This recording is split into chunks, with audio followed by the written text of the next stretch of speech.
Bişkekti calan Akbaşılıklar basatko. Akbaşılıktardın emese ben maktalasam çatakko. Akbaşı dese Kırgızstan Koşoy'un eli de tanışak.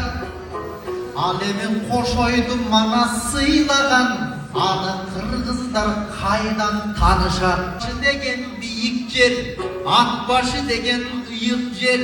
Horosuna gelip tünöşöt koy menen koşo giyikter. Akbaşı degen asıl yer, Akbaşı degen birgesinde Kazıvektey akın yer, Ağacıvektey batır yer. Akbaşın oyunu olursan sın dergen elge sınçı yer, boğaçıday ırçı yer, gökçülüktün gördüm bir özünü vurçu yer. Ataklıların paşası,